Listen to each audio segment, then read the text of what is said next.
I'm glad that I'm here today. It's been quite a while since I've been in to observe you, and I'm really looking forward to this chance. Can you tell me a little bit about what you have planned today? Well, it's going to be a combination math and art lesson, we hope. It's going to be pop art, where I'm going to give each child a candy bar. We're going to take the wrapper and open that up and then enlarge it either 4 or 8 times on larger graph paper. Then they'll draw what they have, paint it, and we'll fold it back together and stuff it to make a sculpture out of it.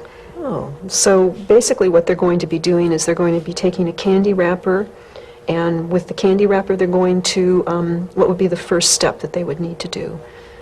They'll eat the candy, I guarantee you.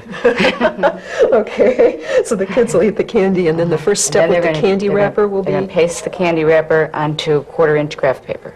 Oh, okay, so they'll be pasting the candy wrapper onto the graph paper, and then they'll be tracing it? And then they're going to take a ruler and take the graph paper lines and make them go like they're going right over the paper. Just make the lines from the graph paper go through so that they can see squares on the candy wrapper. So they'll actually be making the graph paper right on the candy wrapper then? Okay. And the reason I'm having them use graph paper is so they have those lines for guidelines. Then I'm going to have them label the areas, the sidelines 1, 2, 3, 4, 5, and A, B, C, D, E, etc., so that they can call the squares 1A or 6B. Now, we've done a lot of graphing and lettering before, and so I think that part will go easily, I hope. Then I'm going to have them try and get the basic outline of the candy wrapper onto the large graph paper and go from that to start working on the lettering. And what I want them to get out of it is looking at the proportion and the scale, So how much space each letter takes. So what you're looking for is to have them have some understanding of the scale and proportion for the... They'll be doing their actual drawing onto 1-inch graph paper, large pieces. And so 1/4-inch from the small graph paper will be 1 inch on the large graph paper. And they'll have to adjust the size of the letters to fit that. So the main outcome you have for the lesson then is that they have some understanding of proportion. What other kinds of goals do you have in your mind? I'd like them to see this as art in real life. I have another lesson that I plan to do after this that will address advertising and the kinds of colors, logos, that sort of thing, and that much of what advertising is art in our lives. So it pulls a lot of other activities that you've had earlier in the year together into one. Any other skills or goals that you have as far as the math part of the lesson? Mostly, well, we've been working on fractions a lot, and so to take that 1/4-inch into the inch, I hope will give a more concrete realization of the fractions, because fractions are so nebulous to kids. They have so little use for them in their life. So really your outcomes for the lesson today then are first that they'll have some idea of proportion and spacing, that they begin to have an appreciation for art in real life, that they'll be able to translate or figure out the fractional changes that occur when you take something from smaller graph paper to larger graph paper. Is there anything else that I didn't get down? No, I think that's basically it. When it gets to the part of it that it's painting,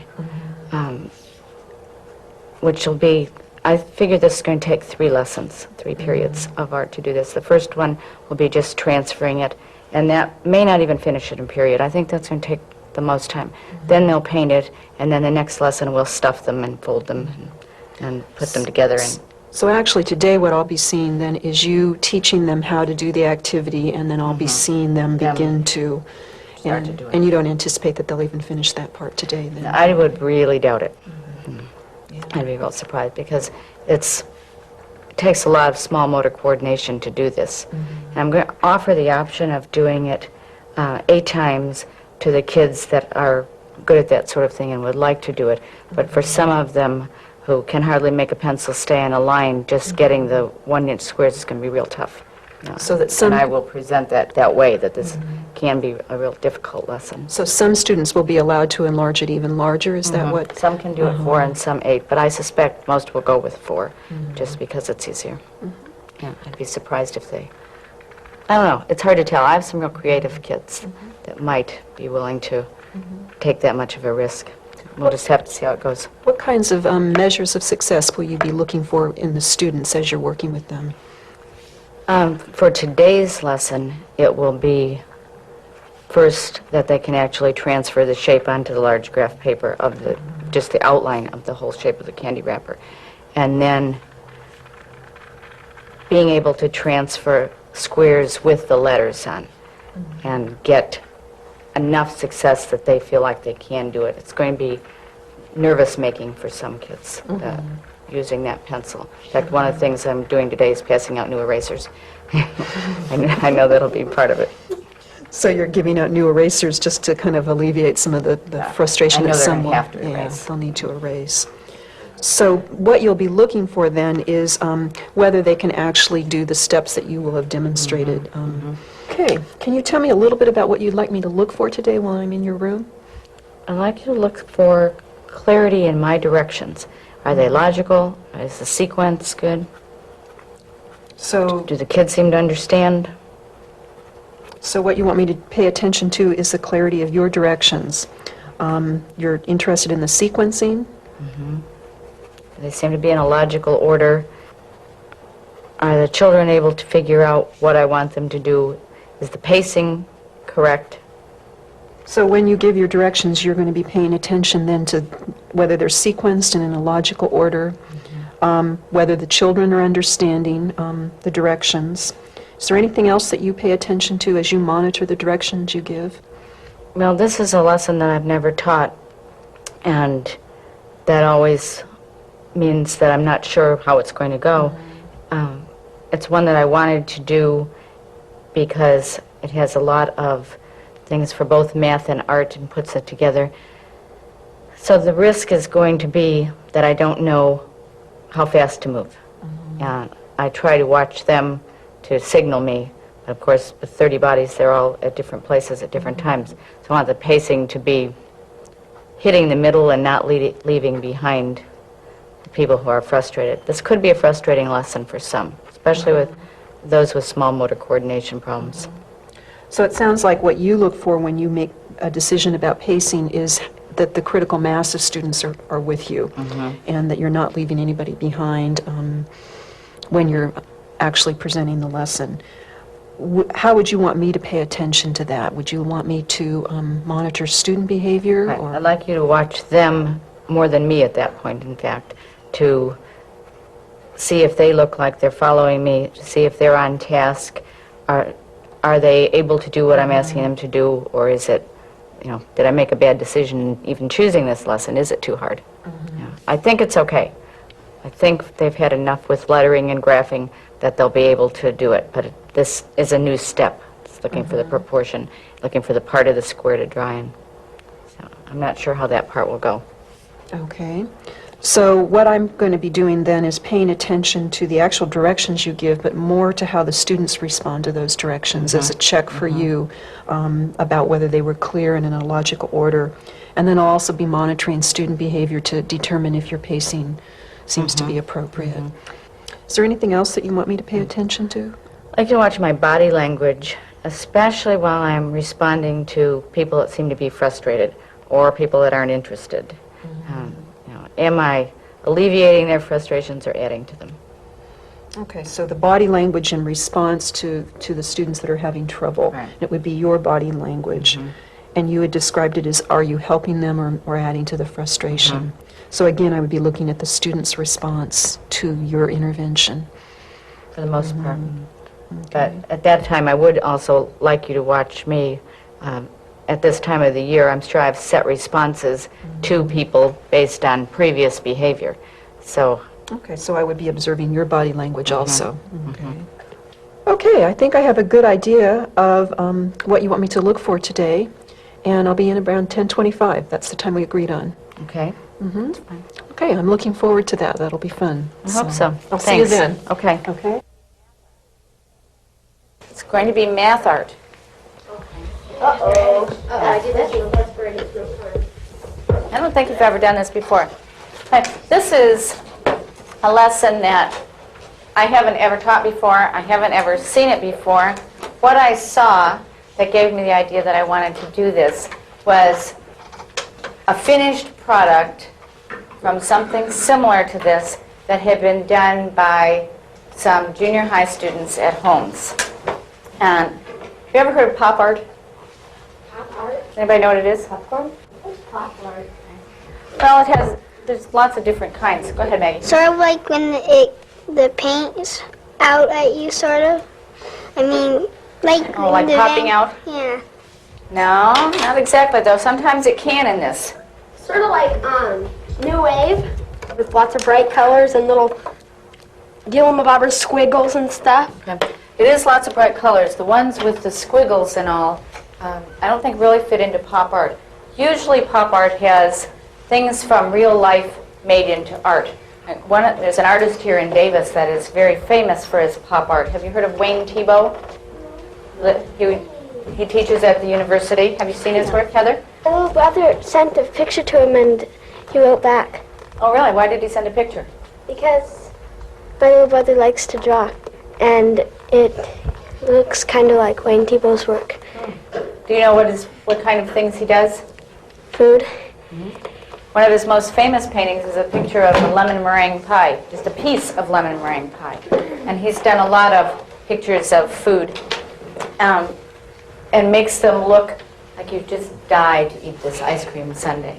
Just incredibly realistic and yet not like a photograph. It still looks like a picture. Mahad. This is like the real things, like he paints like this right here. He would make it look real.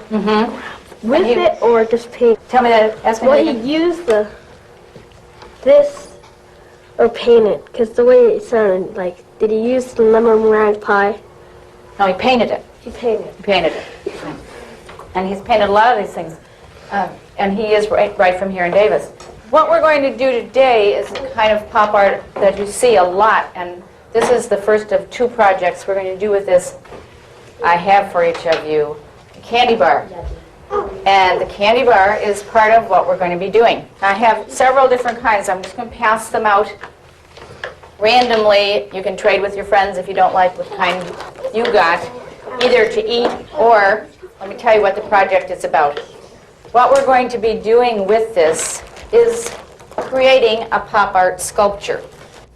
You need to follow every step by step in order for it to work. I'll give you the candy bar. You'll make your choice about whether you're going to eat it now or save it. But you're going to open the wrapper very carefully, and the first thing you're going to do with the wrapper is mark where the folds are. Okay. Now I want you to really look at the shape of your candy bar before you start doing anything with it, because it's going to be a three-step process. First day, we're going to convert this from this size to either 4 or 8 times bigger. I'll explain to you how to do that. That's mostly what I'm going to show you today. And you're going to be drawing that carefully with pencil. The next time, we'll either paint them or color them with felt pens or crayons. It's up to you. The paint comes out the best, but I'll tell you all about that next time we do it. Then the next day, we'll be putting them back together. We'll stuff them with newspapers and tag board for a form, and then we'll put them back and try to get them as much like the shape they started out as we can. May even hang them with fishing line from the ceiling. Maggie? Like, do you have to undo the wrapper and take out the candy bar? Can you just leave it like that? You have to take it out because that's part of the lesson. Eating it? No, the eating is not part. That's up to you. Okay. Now, Hansa, What does math have to do with this? You said this is math art. the math part is coming. You'll soon find out. Okay, so I'm going to come around now, and I'm going to give you each candy bar. After I've given it to you, I want you to open it up. First thing I want you to do is take your pencil and your ruler and mark on the wrapper where the folds are. Okay? You don't need to mark on the colored part. The only part you need to worry about is the end, the part that's silver, where those folds are, so that when this is all said and done, you can get it back together. Okay? It's the only thing you're going to do now. Okay? I want you to have them so that the colored part is out when you do your lines. Because that's the part we're going to reproduce. Gently, by the way. I discovered when I did one to start with that the foil part will peel off if you press too hard. You just need enough to make a little line on it.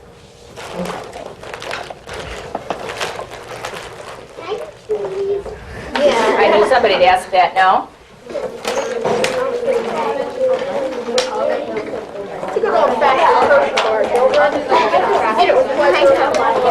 Let's see, there's no crackle at this table. Let me replace that with a crackle. Do we have to do anything with this one, this outside?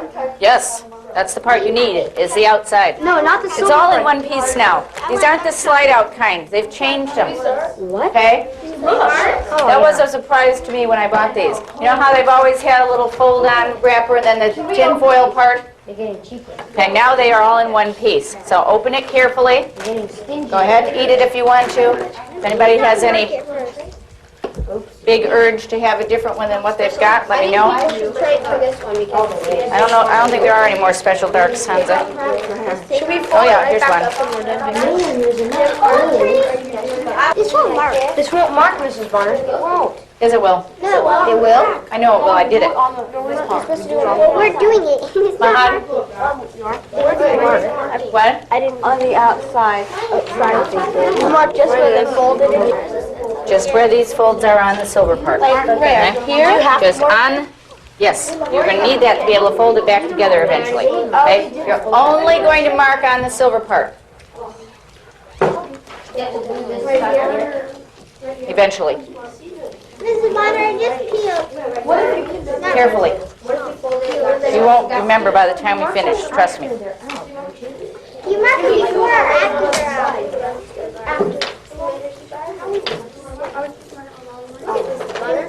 Just the fold lines on the silver part. Too late.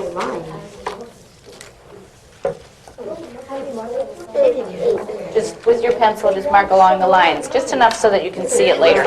Every line, Mrs. Bonner? Just on the silver part.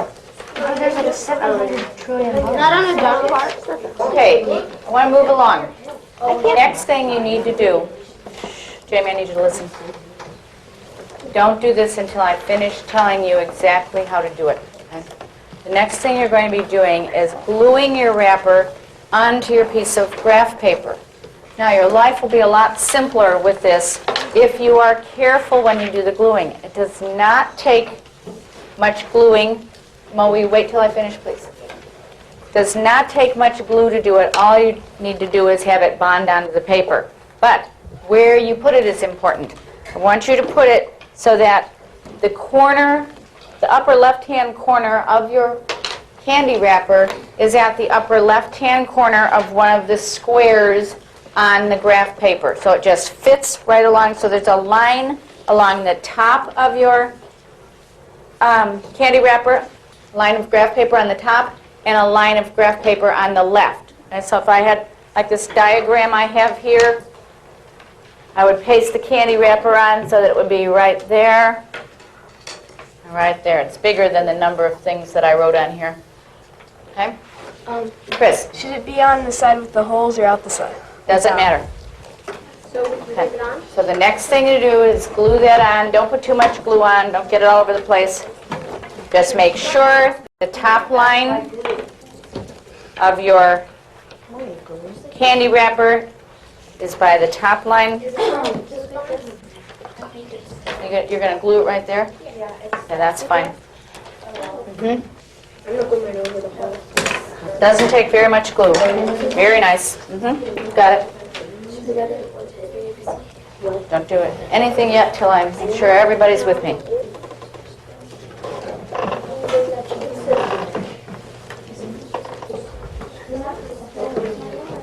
You're just worried about the line on the left and the line on the top. Okay? You're just fine. This is perfect. Now, even if you haven't finished gluing, look up just for a second for the next step. Okay? On your graph paper, right where you have your candy wrapper, want you to label on the top A, B, C, D, E, F, G. It goes up to L, I think. And then on the side, 1, 2, 3, 4, 5, 6, 7, 8, 9, 10. Making sure that each of your numbers and letters is right opposite a square. Okay? Okay, so that I could say to you later, look at square 2C, and you would look right there. Okay, just like we've done for graphs, like when we did the whale graph, that kind of thing. Okay, you're going to have a letter over each square and a number to the left. My L goofed out Why does it matter? because it sticks out. Hang on, I'll be there. Oh, no, it should. That's fine. Is this right? This is the only part I'm worried about, is right there. Okay, now put an A right below this A. Okay. Right, you got it. Right? Miss Bonner, do you have to do all 4 sides? Is 2 enough, or do you have to do all 4? All 4. You'll need it. Okay? In the square, on the square, good. You got it. Great. Looking good. Looking good.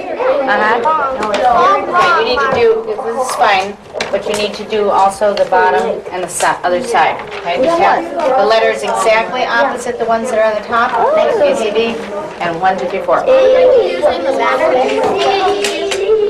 What?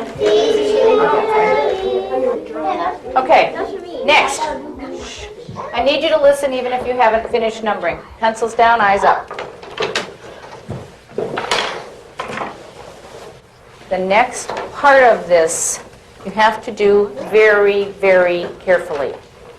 We're going to take your paper with your label all, your candy wrapper all labeled, and you're going to take your ruler,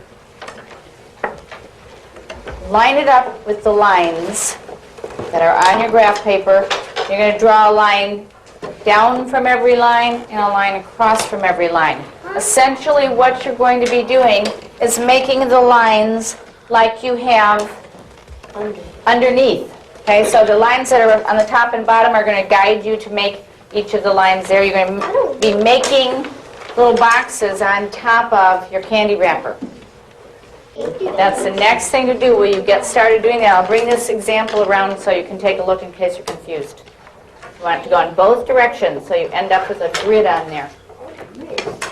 Sarah, what can I do for you? Is it okay if I skip the A over there, so do I put my 1 over here? Exactly opposite this one, okay? Yeah, that's right. You're fine. Perfect. Make it nice and straight, Eric. Get it right lined up there. Okay. Got it, Meg? You don't have to measure anything. All you need to do is make each of the lines right where they are. Okay? So you're going to start with the first line. Well, that's why I said you have to be real gentle with those. Okay? I'll be there in a sec. Okay, you're all right. Okay. Yep, you got it. Who's ready? The next thing. Oh no! I'm going to be bringing to you a giant piece of graph paper. It's about twice as big as you need if you're going to enlarge your wrapper 4 times. If you want to be really brave and enlarge it 8 times, then you'll need the whole piece. Otherwise, when you get it, just fold it in half so it will more or less fit on your desk.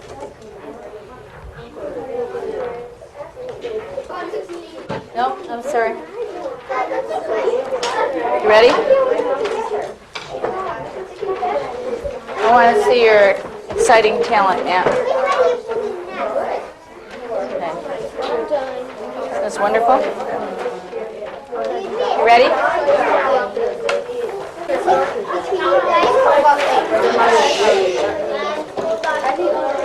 Ready?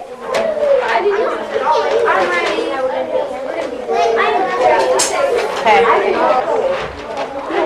Hey, now let me have your attention. Before you make your decision about whether you're going to do yours 4 times or 8 times, I need to explain just a couple things to you. The graph paper that you have your label pasted on has 1/4 inch squares. To enlarge it 4 times, you'll have 1 square on the big paper. To enlarge it 8 times, it's going to take you 4 squares on the big paper. Because it will be 2 inches this way by 2 inches that way. So for each square on the little paper, you would need to have 4 squares on the big paper. The difficulty with that is you have to figure out when you're starting to transfer where each part goes.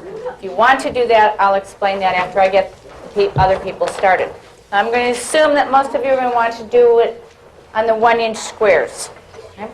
First thing you're going to need to do is to make a grid on your 1-inch squares that's exactly like what you have on your graph paper. Okay, so you're going to choose a part on it. You're going to make a line. You're going to say A, B, C, D, E, F, G, H, I, J, K, L that way, 1, 2, 3, 4, 5, 6, 7, and so on that way. Okay? Just make it so it looks exactly like that, except it's going to be 4 times as large. Maggie? I don't understand what you're saying.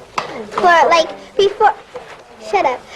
Before when you have the little candy wrapper and you want to do it 4 times, you said something like you take 2 squares? No, or 1. 1 square? 4 times. You're just going to make, let me show you. I started in the corner. I went A, B, C, D across there, and I marked out the size that the whole candy bar would be. Okay? Chris? I don't see. Do you do 4 squares? We're going for each number, for example, you'd have to have 2 inches length, because 8 times 1/4 is 2. Right? So you'd have to have 2 inches for the 1, and then 2 inches for the 2, 2 inches for the 3. Now, there's a slight problem in that the paper is just a little tad skimpy for the size of the candy wrapper. The only thing you can do to make it work then is to just cut off your first strip on the candy wrapper. Just pretend it's not there. And then it will fit on just fine. And then we'll still be able to put it together. Brooke? On this, is it okay if we outline it? I mean, Yes, I encourage you to do that. Carrie? You have to pretend that part of your candy wrapper isn't here to do it. The top probably, well, this way fits no problem at all. This way is the way that's a little bit skimpy. Goes across just fine, but it's not 22 full squares long.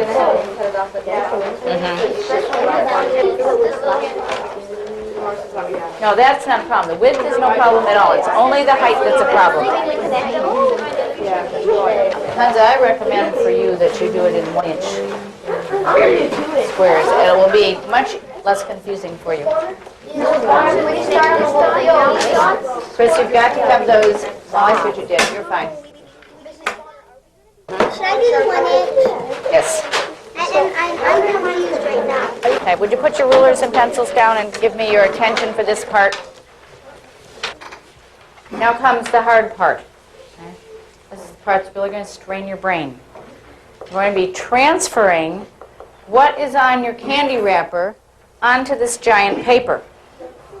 Now, the way that you do that is to look at each of the little squares and see what is in the little square, and then you're going to look at the proportion of it on the big square.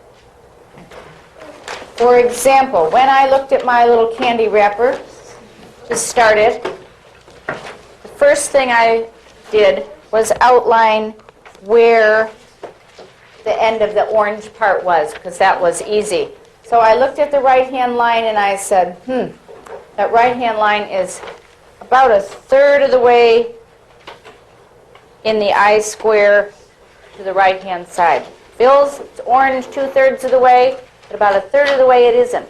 So then I took my ruler on my giant piece and I made a line there going from, let's see, that was just at the start of the 2 line, all the way down to the bottom. Okay.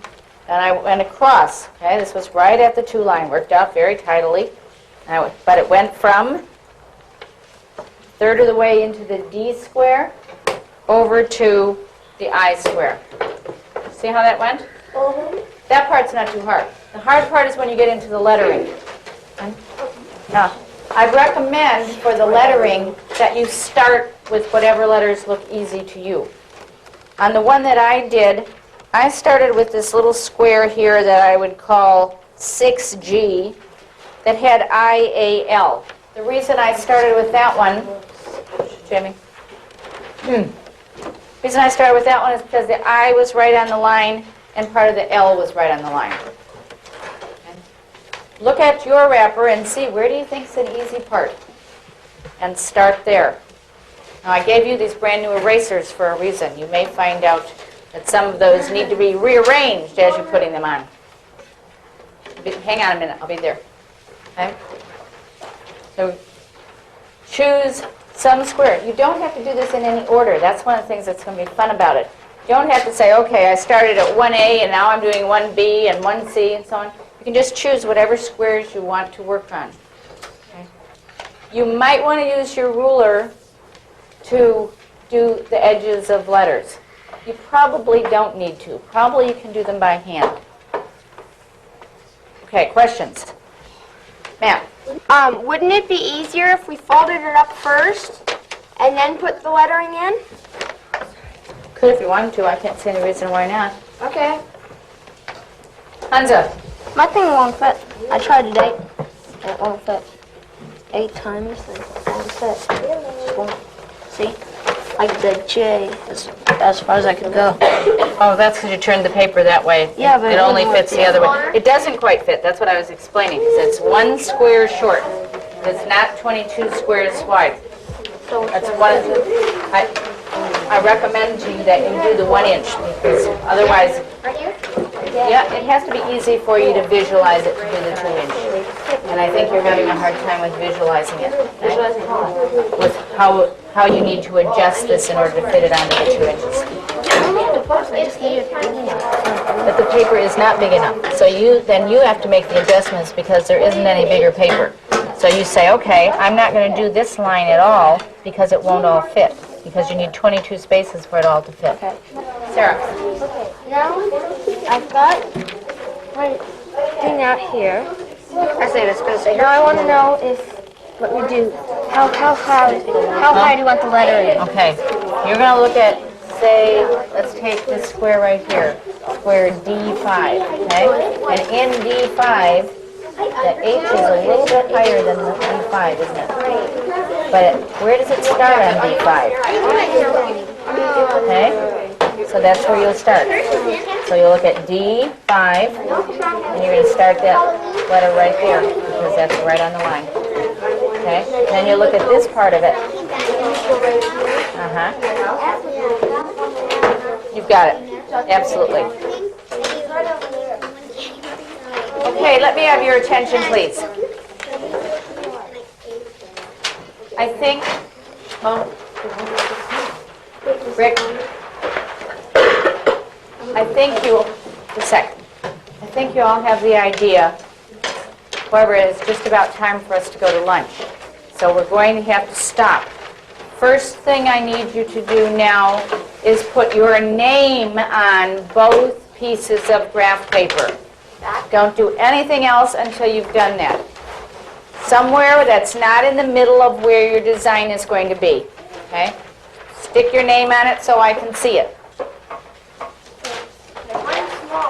Okay, next. Will you please pass the small graph paper to position 2, the large graph paper to position 1.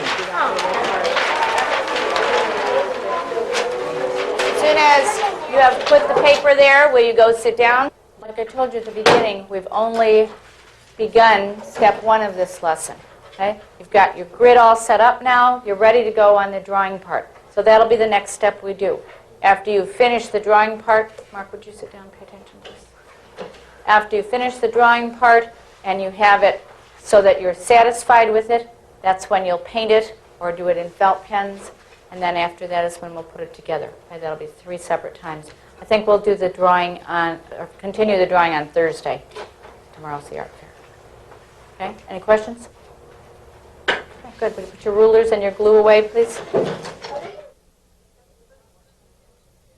That was fun, watching you in action today. It was. It was a lot more fun for me than I thought it would be. I thought I was going to be real aware of what I was doing, what the kids were doing, and actually it was just like teaching a regular lesson. The That's kids good. acted like they always do. And so you didn't feel that having me there really got in the way? I guess I'm getting used to you. That's good. How did you feel about the lesson in general? Well, if I had to do over, I would leave out the part about multiplying and having it be 8 times bigger. That just seemed like one extra thing for kids to think about. And when I planned it, I thought that the ones that are really into art and into math would choose that. But there were all kinds of people making what I thought bad decisions about doing that. So if you were going to do it again, you would definitely probably not want to offer that as an option? Is that what you're thinking, or?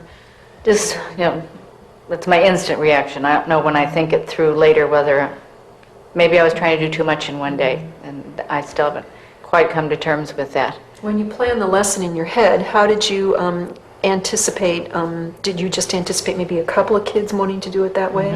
Absolutely. And there were about 10, I guess, that? Probably somewhere between 6 and 10. And I never dreamed that they would go with that. That they got into the size of it. They thought that would be exciting. And if I had thought that through, I would have probably taught it in 2 steps or at 2 different times.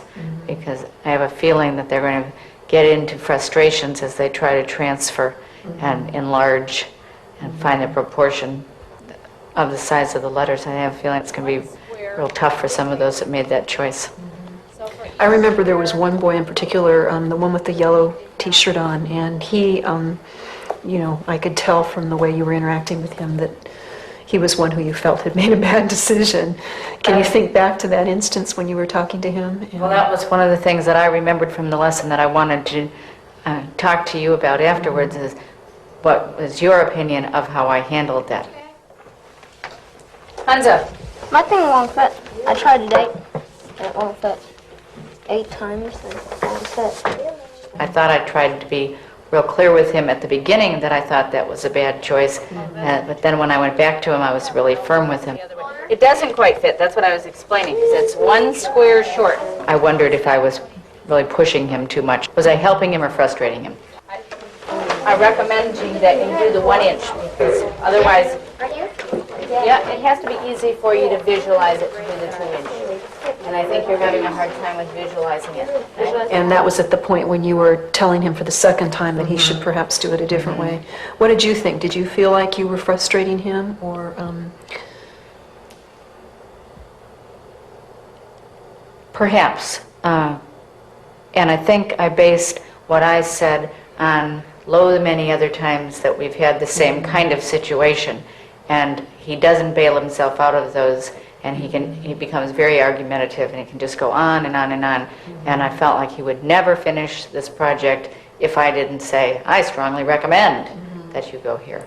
I was just thinking back, there were some specific words that you used with him that I think maybe helped him focus a little bit. Do you remember any of the words that you used? Not at all. The one that I underlined was visualize. You made a comment to him that he needed to visualize the whole product, and that because he was having trouble visualizing, that's why you recommended that he not do it. And it's at that point that I saw his behavior go, oh, okay, maybe I don't know how to do this. I at first was paying attention to your body language because that's one of the things you'd asked me to look for, but I didn't see anything that I would construe as being negative. How did you feel about that? I try really hard not to show anything negative toward him, because he can become, it's a wall then, and he just makes such a, it becomes a matter of principle to him. So I've worked on trying not to show negative toward him, but I'm never sure. When you're only there with yourself, you don't see yourself. So that was one of the reasons I wanted you to look for that. Was there any other times that you were aware with the body language that that you were conscious of your own body language with certain students? I'm conscious of it when I am monitoring behavior by raising my eyebrows or giving somebody a look. So I was conscious of doing that a couple of times, which is a real normal behavior for me. And it seems to be effective with the students too. They seem to know that when they get that look, Mrs. Bonner means business. So, were there any other times when you were aware of your body language? Not particularly. No, I think that's one of the things I'm not that aware of, and that's one of the reasons I asked you to look for it. What I noticed was that you seemed to be relaxed and interact with, I felt you interacted with the kids on a pretty equal basis. Another thing that you had asked me to look at was your directions. When you think back to the directions that you gave to the students, did they seem appropriate? And do you recall that the students were able to follow the directions? I thought the directions were logical, that the kids were able to follow what I was doing for the most part, and their frustration at doing it on the colored side of the candy wrapper instead of the white side was something I hadn't anticipated at all. Never dawned on me. I thought I was really being clever thinking about marking those folds. But the rest of the directions I thought were fine. And so when you think back to the direction giving that you gave, you would probably make a modification for the direction you'd give around how to draw the lines on the candy wrapper. I had kind of checked, because you asked me to look at the students' response to your directions, and so each time you gave a direction, I was checking to see what the students, if they were following the direction, and I noticed that the same thing you did, which was for the candy wrapper, they didn't, some of them wanted to put the directions on the back. I also checked after you had them label the boxes, they had to go through and label the letters and the numbers, and that the kids seemed to understand that. They didn't have much problem with that at all. There was only one that had put the labels on the lines. And then when the next one was when they had to draw the lines actually on the On the candy wrapper? And again, the students seemed to understand what was expected there. And of course, you were going around doing quite a bit of monitoring in between each direction. And then the last one was where they had to transpose start to transpose the design onto the paper. From what I could see, that was going better than I had anticipated. It looked like once they got to that point, they knew just what they were going to do next. I know that I can pick out which kids are going to have a hard time when it actually push comes to shove, and they're putting that pencil there and trying to get those letters in straight. I think they've got enough direction and they know where they are enough that it'll work. Yeah, it was hard for me to actually see what the kids were doing at that time because the pencil lines were light, but they seemed to be engaged and they seemed intrigued by it, and you could see a lot of them doing some mental things in their head about... Trying to rush, trying to go ahead of where I was. They knew what was coming next. Yeah, and so that it was kind of fun because they did seem to look forward to doing it and intrigued by the task. You also had wanted to have me look at your pacing. How did you feel about the pacing of the lesson? When you transition between giving one direction and then going on to the next one, what kinds of things were going on in your head at the time when you were making the decision about whether to move on or to stay for a few more minutes and have a few more kids finish? Well, what always does, you're always looking to see, or I'm always looking to see if most kids are ready to go on, and if the others seem like they're somewhat with me. And if most are, you have to go on, because otherwise you'll lose them and it'll start just being chaos instead of a productive lesson. So generally that's how I do it, is look to see if most of them are ready to go on and figure out what I'm going to do with those that need to catch up. And for the most part, at each transition, it seemed like there was a critical mass of students who were ready to move on. There always were a few that weren't quite up with you. What were you thinking about those students at that time? Well, in this lesson, none of them were ever more than one step behind. And even with the one step, they weren't that far behind that. So I wasn't too concerned because there were enough people sitting around everybody that I knew they could catch up. I knew they had enough support around them to be able to catch up. Sometimes lessons go where some just get lost. One or two will get lost and the rest are ready to move on. And then I still move on because you can't lose 90% for 5%. So what's important for you then as you watch the kids is to kind of see how many steps behind they are in this kind of a lesson, and then also that sometimes you do to make a decision just to go on and pick up those kids later in the lesson. So when you think back to the pacing then for your lesson, it seemed and felt appropriate. Basically. It's never perfect, but it wasn't bad. Again, I was comfortable. you had asked me to look at student behavior in relation to the pacing, and it pretty much corroborates with what we noticed in the direction giving, that the kids were on task. They did seem to know what they were supposed to be doing and were able to move along with you. So I think you met your expectations, which were that the students would be able to keep up with the pacing. How about expectations that you had for the students as far as their behavior? No, I thought they behaved very, very well and were far less distracted by having you in the room than they've been in previous times. You seem to not have any trouble refocusing them when you needed to. They, quieted down with your signals, so it seemed that the expectations were clear. Generally, I think that's one of my strengths, is classroom management. But I never have anybody else to look at it and see what do they think. So that was my reason for asking that. When you think back to this process, how did it feel to you? Is there anything that helped or got in the way of our working together? You didn't get in my way at all. I love this process because I like being able to ask you to look for things. I'm in that room by myself all the time with nobody noticing things that I do and always wondering what's going on in other rooms, or is there a better way to do this? So I loved having the opportunity to say, Diane, will you look at this? Will you look at that? So you like to be able to kind of direct what I'm going to focus on a little bit. Very definitely. I don't think I'd like it as much if you came in and told me what you were going to look at, or if you came in and told me what you wanted me to teach. I like having the chance to do different kinds of things when you're there and seeing what I'm most effective at and what ways I can change it. Is there anything that I did that maybe got in the way of the smooth lesson or in the pre or post conferencing? Not at all.